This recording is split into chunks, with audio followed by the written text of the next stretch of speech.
Doña María, ya está. Para la charla de los jueves, ¿eh? Ah, muy bien. ¿Te presentas?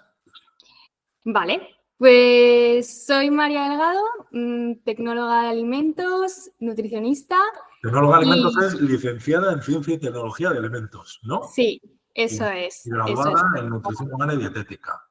Eso es. Y bueno, trabajo con Dani desde hace ya unos añitos, Sí. ahora 4 o así, ¿no? Yo creo. No sé, no me acuerdo. Sí. No sé si es bueno decir, se me ha hecho corto en el sentido de que se me ha hecho corto, pero se me ha hecho largo en el sentido de que como han sido años muy intensos, parece que llevamos mucho tiempo compenetrados, ¿verdad? Sí, totalmente. Pero escucha, aparte, no tienes esas dos carreras, algún posgrado, pero que tienes, ¿no? Sí, también tengo un posgrado en nutrición deportiva, un máster. Sí. Estoy terminando un máster también relacionado con microbiota intestinal, porque Sí. creo que ahora es un ámbito que hay que investigar mucho. Y bueno, algún cursillo por ahí también de salud hormonal femenina. Siempre al final hay que estar actualizándose constantemente.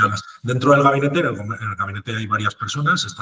Estás tú, ¿vale? Está Gorka, está Nicole, que nos echa una mano con otras cosas, está Elena, ¿no? Pero tú, por así decirlo, siempre decía, Gorka lleva un poquillo menos de tiempo, pero que estuviste al principio con Antonio Prado y demás, un poco por tu Sí. de licenciada en Ciencia y Tecnología de Alimentos, al fin y al cabo eres química de alimentos, ¿no?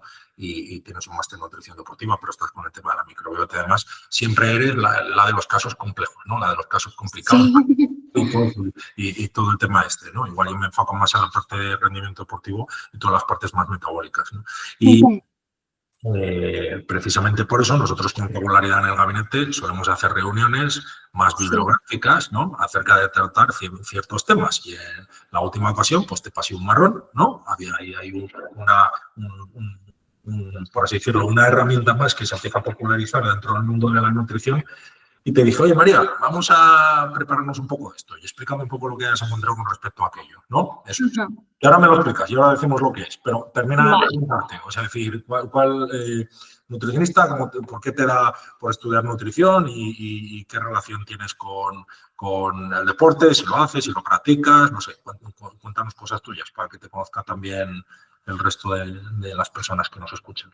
Vale, pues yo, bueno, en su día, en segundo de bachiller, siempre he estado muy ligada al mundo de la ciencia. Yo tenía claro desde pequeñita que quería ir hacia el mundo de la ciencia y mi sueño era estudiar biotecnología. De hecho, el segundo de bachiller para mí fue un año súper difícil porque al final biotecnología exige mucha nota, pero no llegué, desafortunadamente, y me metí a ciencia y tecnología de los alimentos. Pero bueno, es cierto que luego ya no me quise cambiar porque fue una carrera que me gustó muchísimo. El estudiar la química y el de los alimentos, todo lo que es el control de calidad, lo que pasa en la industria alimentaria. Y sí que es cierto que cuando di la carrera de nutrición me llamó mucho la atención. Dije, ostras, luego pues seguramente también me haga la carrera de nutrición porque me está interesando todo el mundo de la nutrición. Es totalmente diferente. Es cierto que son dos carreras que se compaginan mucho, porque creo que un buen nutricionista también tiene que saber mucho de la química de los alimentos, pero al final están enfocadas diferente. Entonces, cuando di la carrera, la verdad que me interesé mucho, me fui informando sobre la carrera de nutrición y justo cuando acabé ciencia y tecnología de los alimentos, decidí meterme a nutrición. ¿Y qué es ciencia y tecnología de alimentos? ¿En qué se basa esa carrera? O sea, ¿qué se ve ahí? La gente no lo suele tener claro, ¿no? No, es cierto que yo cuando decía estudio CTA, ¿qué es eso? Bueno, pues es una carrera, la verdad, que muy interesante y que se basa en todo lo que es la química de los alimentos, la microbiología de los alimentos, al final, muy importante también, porque no solo importa la parte nutricional de cada alimento, sino que esté en buen estado microbiológico. Y también, pues, mucha tecnología, todo el proceso tecnológico, cómo se va elaborando cada alimento. De hecho, en la asignatura del último curso hay una asignatura muy interesante que es que tú creas un alimento nuevo, un alimento que no esté en el mercado, que sea innovador. De hecho, nosotras, mi grupo, creamos croquetas que eran aptas para pacientes veganos e intolerantes a la lactosa y celíacos. Era como muy combinado para todo el mundo. Y la verdad que es una asignatura muy bonita porque vas viendo... Escucha, alguno te dirá que si la croqueta está hecha con pan, harina y leche, bechamel y demás, ¿vale? O son de jamón o son de pollo las originales, o sea, que se comía aire, porque algunos soltarán la gracieta, seguro, por aquí, ¿no? Sí. Pero no, en eso consiste en innovar, ¿no? Eso es, en eso consiste innovar. Pues además, de hecho, recuerdo que nos costó muchísimo el tema de hacer la bechamel, porque claro, al no estar la harina de trigo, ese gluten, que da esa consistencia, con harina de garbanzo, harina de maíz, tuvimos mucho trabajo en encontrar la proporción adecuada para que saliera una consistencia agradable. Yeah. Y la verdad pero salió una croqueta muy buena. De hecho, hubo un tiempo que estuvo ahí el Carrefour trabajando con nosotras, luego ya se fue, pero la verdad que salió un producto muy interesante y es una asignatura muy bonita en la que cada grupo de alumnos crea un alimento y vas creando todo el proceso y también el etiquetado, la importancia del etiquetado, de poner toda la información nutricional bien, la lista de ingredientes. Entonces, la verdad que es un proceso muy bonito. Y nada, y luego ya pues me metí en nutrición y al final pues también decidí irme más a la nutrición deportiva, primero porque, bueno, mi pareja es deportista de élite y también porque yo practico deporte siempre por salud, no es cierto que no compito, pero creo que todo el mundo debería practicar y tiene que practicar deporte por salud. Sí que es cierto que yo competía en baile, competí durante muchos años en baile, que la verdad, o sea, no se considera un deporte como tal, pero se gasta muchísimo. Sí, Yo bailaba 3 horas diarias y de verdad hay un gasto energético importante y hasta yo creo que el tercer año de carrera más o menos, que ya lo tuve que dejar, porque eran muchas competiciones, me coincidían con exámenes. ¿Qué era? ¿Qué modalidad? Bueno, hacía hip hop y dancehall, bailaba y... Y luego ya pues sí que empecé a hacer deporte más por mi cuenta, pero a modo de salud, pero sí que me interesó mucho todo el tema de la nutrición deportiva, así que me metí a ese posgrado de nutrición deportiva y listo, hasta que hice prácticas contigo y que ya me he quedado por el gabinete. Listo, genial.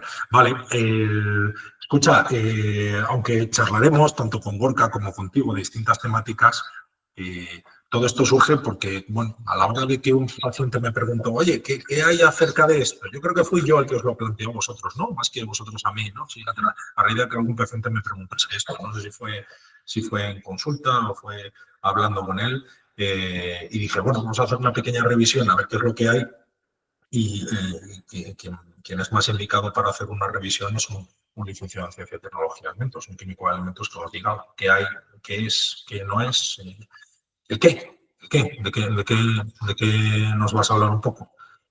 Vale, pues vamos a hablar sobre la berberina. La verdad que yo cuando me lo comentaste también me surgió el interés porque es un suplemento que igual ahora se está escuchando más, pero yo no lo había oído mucho. Y pues lo que hice fue como una revisión bibliográfica, ¿vale? De ensayos clínicos realizados en humanos en los últimos 10 años para ver pues, sus efectos terapéuticos, el mecanismo de acción, cómo actúa esta berberina en nuestro organismo y también la seguridad de un suplemento que es... A mí lo que me preguntaron es que parece que se la etiqueta como el Ozempic natural, ¿puede ser o no? Sí, es para lo que los ensayos clínicos están basados en eso, es un alcaloide vegetal. ¿Qué es? Eso te iba a preguntar. Sí, es un alcaloide vegetal que está presente en alguna planta medicinal, como Berberis vulgaris, y se utilizaba mucho en la medicina china, ¿vale? Como sus propiedades antimicrobianas, digestivas, y en los últimos años sí que ha salido esta tendencia de estudiarse a modo de a ver qué efectos tenía en el control de la glucosa y en el perfil lipídico, ¿vale? Entonces, es justo en los ensayos clínicos, la verdad que sí que es cierto que se basa en pacientes que tienen diabetes, que presentan diabetes, síndrome metabólico, hiperlipidema, hipercolesterolemia, y está sobre todo esos ensayos clínicos basados en pacientes más clínicos que deportivos. ¿Hay muchos estudios? Bueno, la verdad que sí, han salido estudios. Es cierto que yo escogí por un poco lo que quería estudiar, esos efectos terapéuticos, ensayos. Tú siéntete libre, de compartir pantalla lo que quieras, ¿vale? Vale, Si percibes que con eso estás más cómoda, vale, sobre todo porque al fin y al cabo lo que buscamos es aportar algo de luz con respecto a algo sí, que se va a potenciar de manera potente, porque en los últimos años sí que estamos escuchando pues cómo se está diagnosticando, ¿no? Todo lo asociado a la prediabetes y el jaleo y a ver cómo esto puede. eso es. Y mira, aquí se ven muy bien los estudios un poco que escogí después de explicar Si esos. ves un poco pequeñito, lo puedes poner a pantalla completa, aunque no te veas tú. Sí, es verdad, sí. Sí, Así lo veis mejor, sí, ¿no? sí. Y bueno, después de aplicar diferentes criterios de inclusión y exclusión, pues que el rango de tiempo es muy importante, que fue en los últimos años, que esté basado justo en lo que estaba buscando, que era ese efecto terapéutico, es un mecanismo de acción, esa seguridad, O sea, realizado en humanos, y ahí porque es que has encontrado en torno a 400 estudios publicados en PubMed cuando haces una búsqueda ligada a eso, ¿no? A berberina, ¿no? Sí. Desde el 2015 a 2025, relativamente actual, ¿no? Y eso es. unos estudios tras aplicar criterios de exclusión, 7. ¿Qué significa eso? ¿Que aplicas criterios de exclusión? Pues que retiramos aquellos, por ejemplo, que no están realizados en humanos. Hay muchos ensayos clínicos de muchos suplementos que todavía, por ejemplo, están en estudios y están siendo la mayoría de ellos realizados en animales. Entonces, yo aquí simplemente cogí y estudié aquellos que sobre todo están realizados en humanos. Y de esos 400 te quedan 7. Eso es, nos Esto quedan los 7. es muy potente. Fíjate, esa tontería que has hecho tú, a nivel de nutrición y a nivel de ciencia, esto es importantísimo, porque cuando alguien dice, es que hay 400 estudios que has hecho un estudio tal cual, fíjate, un simple criterio de exclusión, como que se lleva a cabo en humanos o no, genera un de tal manera que 400 estudios, al fin y al cabo, se te quedan en 7, que no significa que los otros no vayan a tener valor en el futuro, pero lo que Eso significa es. es que tampoco podemos estar aplicando cosas que no se han testeado en humanos, ¿no? Por muchos estudios científicos que hay ahora, ¿no? Eso es. Muy importante saber aplicar muy bien criterios de inclusión, exclusión, leer los estudios, porque hay algunos que pues no nos sirven para la revisión bibliográfica que estamos haciendo, claro. Y, y bueno, pues sí que parece que la berberina es bien tolerada en dosis de esos 500 miligramos 2 veces al día. Pero al final, como me has dicho, es un alcaloide. O sea, ¿qué es? ¿Qué es un extracto que está en productos de origen vegetal o qué es? Eso es un extracto que está en productos de origen vegetal, no en todos, en ciertas plantas medicinales, Como- ¿vale? En Berberis vulgaris, y es lo que justo da pues una coloración amarillenta y lo que parece que tiene esas propiedades. Ya. ¿Y qué plantas son esas? ¿Esas plantas son plantas que sean comúnmente encontrables en el campo o algo por el estilo? No, no. Se utilizan mucho en la medicina china. Desconozco si es muy común encontrarlas en el campo. Yo creo que no. Yo Ya, creo que es ya, más... no son tan comunes como otro tipo de especias que igual sí que utilizamos a diario, como la cúrcuma, ya. estas. Vale. Y Dime. eso parece que sí que es bien tolerada en dosis de 500 miligramos 2 veces al día Sí. y que tiene efectos en la mejora de la glucosa en ayunas, la hemoglobina glicosilada, el perfil lipídico, pero la mayoría de estudios encontrados son en pacientes que presentan esa diabetes tipo 2, síndrome metabólico, hipercolesterolemia, hígado graso. Y aquí sí que se ve un poquito el mecanismo de acción. Lo que parece, por ejemplo, en el control de la glucosa es que activa la AMPK, que es como una enzima reguladora de ese metabolismo celular, que lo que hace es activar la entrada de glucosa en el músculo y también que se produzca menos glucosa a nivel hepático. Entonces parece que los niveles de glucosa sí están más regulados. También activa la GLUT4, que es ese transportador de la glucosa, lo que hace que también pues, facilite esa entrada de la glucosa en las células. Y a nivel colesterol, LDL, pues parece que se disminuye la síntesis de colesterol y también de ácidos grasos y triglicéridos en el hígado y a la vez, al activar también esa MPK, esa enzima reguladora del metabolismo celular, pues se favorece esa oxidación de ácidos grasos a través en los hepatocitos. Así que por eso parece esos mecanismos de acción los que tienen ese efecto positivo en la glucosa y en parámetros cardiovasculares. Ya. Y es cierto que eso solo se ha identificado en pacientes que tienen estas patologías, y la verdad que estuve investigando y leyendo a ver si había algo a nivel deportivo, si se utilizaba este suplemento, y la verdad que no, a nivel deportistas no es utilizado. Ya. O sea, los 7 estudios que ha publicado en humanos lo que se han aplicado es en población que tienen o bien dislipidemias o bien alguna patología asociada al síndrome metabólico, es decir, personas que son que tienen patologías. Por lo tanto, son personas que no están sanas o personas que no suelen realizar actividad física de manera regular, porque el tipo de diabetes a los que se ha aplicado es con diabetes tipo 2, no con diabetes tipo 1. ¿Vale? Eso es. Pero los dos mecanismos de acción, el de favorecer la entrada de glucosa a la propia célula a partir del transportador GLUT4 y favorecer por así decirlo, disminuir la síntesis de colesterol y demás, ¿no? A la vez que disminuir la síntesis de ácidos grasos y triglicéridos en el hígado, al fin y al cabo, llevan a cabo eso. Pero si entra energía, o sea, es decir, desde el punto de vista del hidrato de carbono, que sería como una insulina, o sea, la forzada a la retirada del hidrato de carbono en el torrente sanguíneo para que entre en la célula, ¿no? Eso es. Ya, pero si la célula no tiene demanda, estamos más o menos frente al mismo problema, ¿no? Se suele hacer de la retirada de glucosa en el torrente sanguíneo, ¿bien? Y lo mismo, pues favorece la oxidación de ácidos grasos en hepatocitos, si hay una demanda energética. Si no hay una demanda energética, no habrá un aumento de la oxidación, ¿no? Porque la propia célula no oxida si no hay demanda energética, ¿no? Eso es, Y entonces, ¿qué parámetros se han observado a medio y largo plazo? ¿Si hay proyección de la observación de los pacientes a lo largo del tiempo o no? A lo largo del tiempo no parece que... De hecho, también hay en varios ensayos clínicos se especifica que no se ha comprobado ni su seguridad ni su eficacia a largo plazo, que de momento los ensayos clínicos realizados son a corto plazo y cómo actúa esa berberina en la expresión de GLUT4, en la activación de que esa glucosa entre en la célula, pero no se ha estudiado, no hay ensayos clínicos, al menos que yo, tras la revisión bibliográfica hecha que yo haya encontrado, de ver cómo es esa eficacia a largo plazo y su seguridad.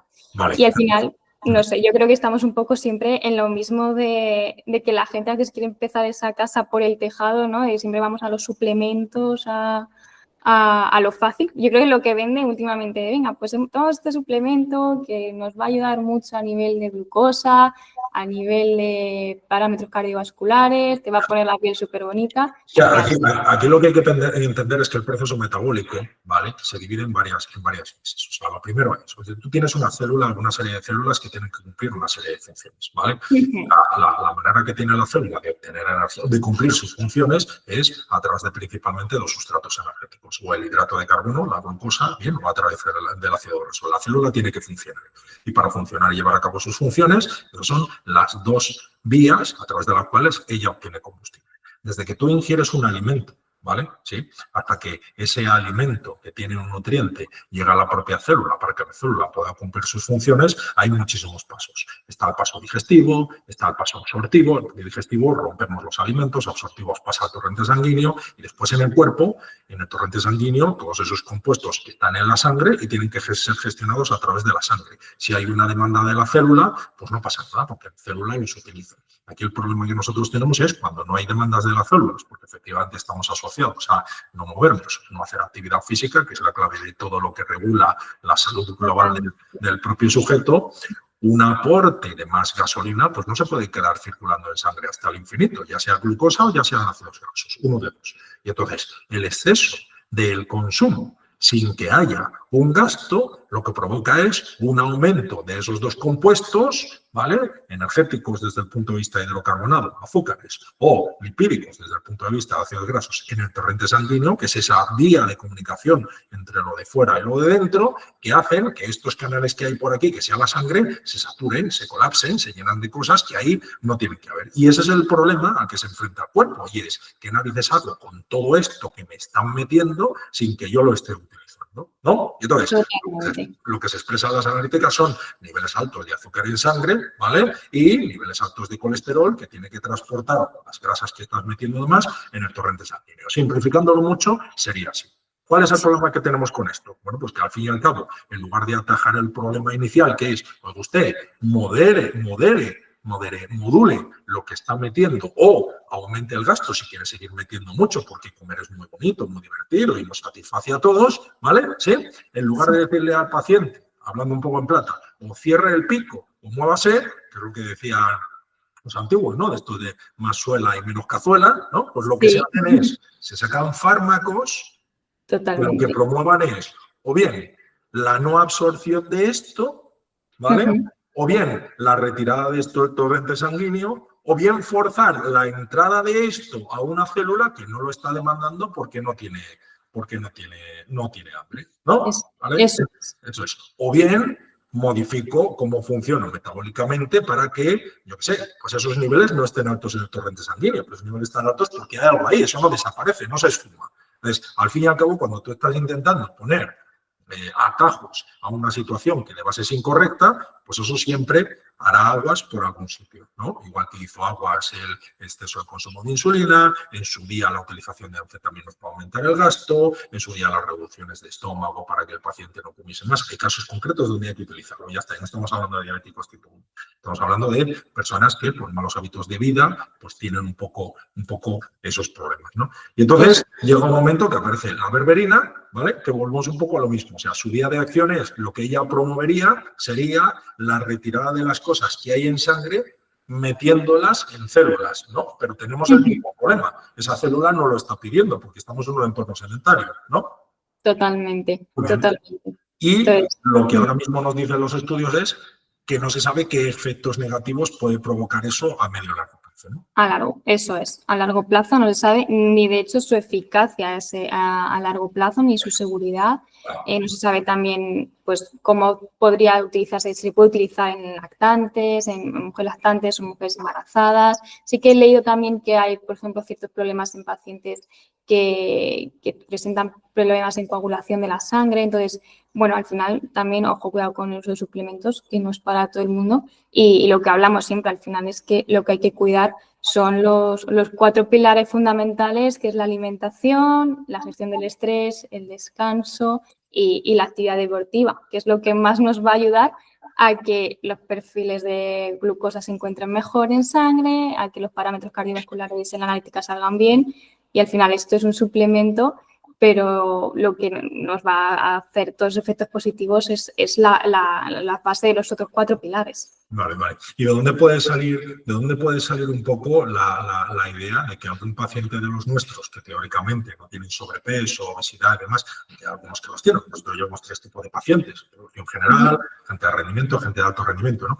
Ahora puede venir que la duda de esto me surgió de un paciente que está ligado al rendimiento deportivo, es decir, que ni tiene dislipidemia, ni tiene inicialmente problemas de sobrepeso, obesidad y demás. ¿Por qué un paciente me plantea utilizar esto? ¿Qué te ocurre o no? Yo tengo una respuesta con respecto a eso, pero no sé a ti si se te ocurre o no. La verdad es que no, a mí también me llamó mucho la atención. De hecho, era una pregunta de las que te quería hacer. Digo, porque un paciente deportista... Si quieres dejar de compartir, María, y así se ve la pantalla bien, ¿vale? Ahí está perfecto. Ahí está perfecto. Sí, ¿qué me decías? Que yo también tenía esa pregunta, digo, ¿cómo un perfil deportista, que es esas 4 bases de alimentación las busca, el deporte también, el descanso también, se ha interesado por este suplemento? No, digo, me ha llamado también posiblemente porque se asocia a que, bueno, dado que la vía de acción del Ozempic, independientemente de que originalmente estuviese pensada para pacientes con diabetes, para no penalizar el tema de la salud, no elevar los niveles de hidratos de carbono en el torrente sanguíneo, es decir, que no tuviese una subida de azúcar. Se está utilizando con otros fines que no tienen nada que ver con los que inicialmente se plantearon, que es la composición corporal, incluso algunas veces a nivel estético. Se me puede ocurrir, y esto es un poco la guerra que tenemos siempre, que esa obsesión del ciclista o el corredor por cada vez esté más fino, haga que incluso se plantee la utilización de un fármaco como el Ozempic para disminuir sus niveles de porcentaje de grasa, sin tener en cuenta que el rendimiento está condicionado por muchos factores y no solo porque tengas grasa. Es más, ya hemos visto en alguna charla con Edu Talavera que incluso teniendo más porcentajes de grasa, si tú estás muy bajo, puedes incluso aumentar el rendimiento, ¿no? Pero sí, y entonces, bueno, cuando en un momento dado se está observando, ahora, con el paso de los años, ¿no?, que los tratamientos con Ozempic no son gratis y en ciertas situaciones pueden generar problemas de salud y problemas relativamente serios, pues hay personas que, siguiendo con esa obsesión de intentar tener cuanto menos grasa mejor, buscan alternativas que, pensando que son más naturales o más inocuas, bueno, pues es que esto viene de plantas. Ya, es que originalmente todos los fármacos vienen de un origen vegetal. O sea, si al fin y al cabo el cannabis es una planta y eso no significa que no tenga unos efectos potentes a la hora de modificar metabólicamente cómo funciona eso, ¿no?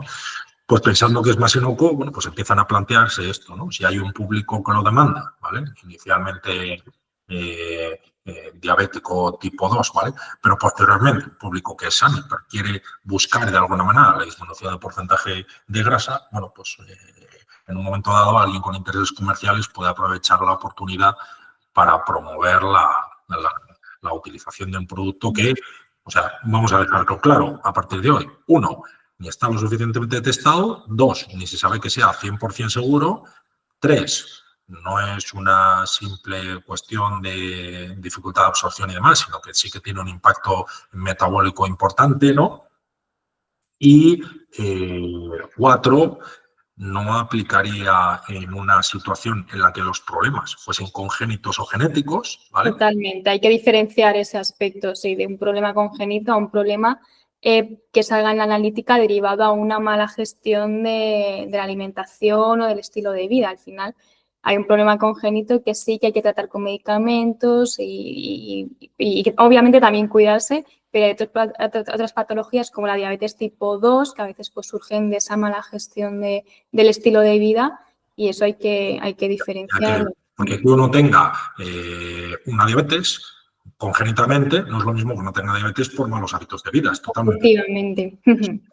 Hablaremos algún día de esto que, de hecho, ya lo hemos tratado y si podemos ir preparándonos una revisión bibliográfica acerca de aquello, que no sé si recuerdas que ya lo hice. Yo os estuve charlando estuvimos teniendo una reunión acerca de cómo últimamente se está utilizando el término prediabetes y se está utilizando algunos resultados de laboratorio, una escala de valores para intentar determinar si ciertas personas tienen que llevar a cabo ya acciones nutricionales como si fuesen o intervenciones nutricionales, incluso farmacológicas como si fuesen diabéticos, cuando todavía no lo son.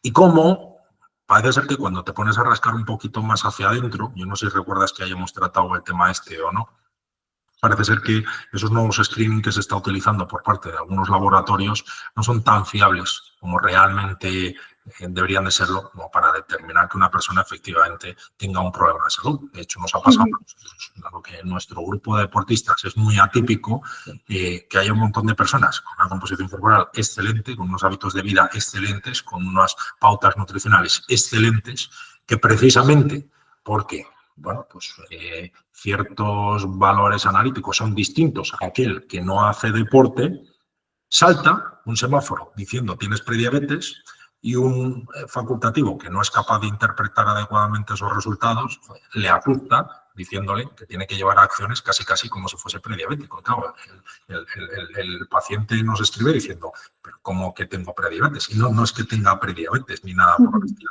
Es que ahí todavía no están pulidos del todo los screening que hacen valoraciones acerca de cómo está el paciente o no está el paciente, ¿no? Eso yo creo que estuvimos charlando de aquí. Sí, lo hemos estado charlando, sí. Pues, si te ha habido varios casos en los últimos meses que se ha dado. Sí, en los últimos meses hemos tenido pacientes con una diagnosis de prediabetes. A raíz de ahí, pues claro, nosotros también nos ponemos a trabajar y resulta que nos ponemos a buscar y bueno, sí que puede que esos datos de análisis de la prediabetes no sean tan críticos a la hora de diagnosticar una futura patología como realmente. Por tanto, sí que puede haber pasado que ahora se está generando un alarmismo en la población y población que no requiere de una intervención de que puedan ser prediabéticos y a partir de ahí hay población ¿no? De rendimiento o de alto rendimiento que te digan igual me hace falta un tratamiento farmacológico ligado a mitigar mis niveles de azúcar en sangre que son muy altos, cuando en realidad no son muy altos. Claro. Son normales para cubrir necesidades, ¿no? Sí, sí, sí, sí. Pues si te parece que charlemos de eso. Muy bien, pues ¿Sí? otra análisis Nos clínico. preparamos una presentación e intentamos poner un poco de orden en aquello, ¿no? Fenomenal. ¿Algo más que se te quede en el tintero? Nada, bueno, podemos estar hablando de muchas cosas, pero lo vamos espaciando para otras charlas. Vale. Bueno, pues aprovechamos esta ocasión también para decir que si alguien tiene alguna pregunta, que se la pregunte a María, ¿vale? Eso. A través de las nuevas redes Hacemos sociales que revisiones tenemos. bibliográficas. Y si no, bueno, pues que está María, que forma parte del gabinete, que muchas veces, joder, nos pasa que hay pacientes que creen que estoy yo solo, ¿no? Aquí hay un montón de personas que pueden ayudar en muchísimos ámbitos y, por ejemplo, María, con respecto al tema de la mujer, con respecto al tema de patologías, con respecto al tema de todo lo asociado a tecnología culinaria, seguridad alimentaria y demás, pues puede aportar muchísimo. De hecho, yo me apoyo en ella mucho en las primeras partes de gestión de los pacientes. María, muchas gracias. Como cualquier otro con el que he charlado, tenemos un reto. Vale. Te lo vamos Lo a hacer hacemos próximamente. el jueves que viene. Muy bien, fenomenal. ¿Pero estás preparada? ¿Qué quieres tú que sea? ¿Técnico, físico, táctico? ¿Qué prefieres? Yo ojalá fuera de cocina, que ahí te gano, ahí se me da muy bien todo lo relacionado con recetas saludables, pero no sé si será. Te digo que tiene que ver con los alimentos. ¿Serías capaz de ponerte a bailar? ¿Echamos un reto de bailar hip hop o qué? Venga. No tengo ni la más No sé qué me vas a traer. Miedo me da, ¿eh? Miedo me da. Bueno, oye María, muchísimas gracias. De verdad. Muy bien, Dani. Chao. Fuerte. Venga, hasta luego. Adiós.